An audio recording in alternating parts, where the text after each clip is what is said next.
सुन ले गाना खोल के सुन देखाई देबो छौड़ी चार दिस के लेबो जब पीपी इंग्लिश के देखाई देबो छौड़ी चार दिस के लेबो जब पीपी इंग्लिश के चुप कुछ नहीं चुप भाई की पावर देवी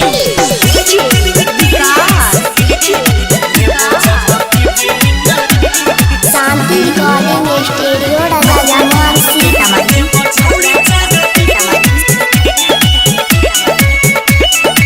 हमरा से पंगा नहीं ले जाने के सुने ले ठंडाई देबो जवानी के गर्मी चढ़ छतैया हरियाली लाल खरीदी हमरा से पंगा नहीं ले जाने के गे छौड़ी ठंडाई देबो जवानी के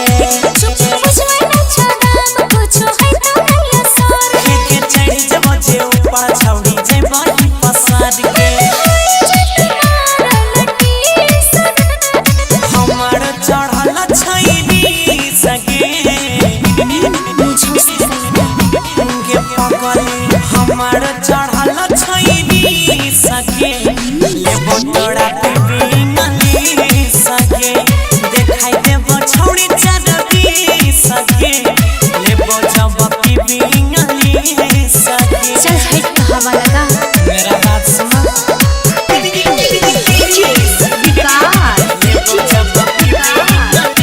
शांति रिकॉर्डिंग स्टूडियो राजा सीतामढ़ी।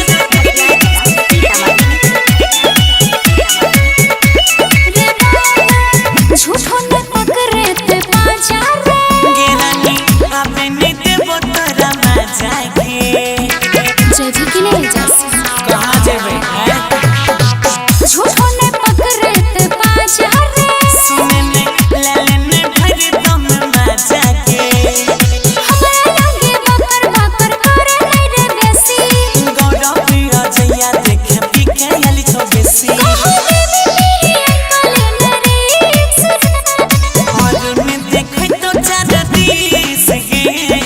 अभी जिम्मा पार छे सुने नहीं गोरे लाल देखे तो चार दिस गे लेगा जब पीपी इंग्लिश सगे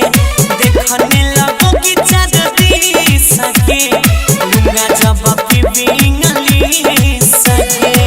ट्राई टू अंडरस्टैंड डरो मत बच्ची चल हट हवा लगा recording by Ajay star Bihar.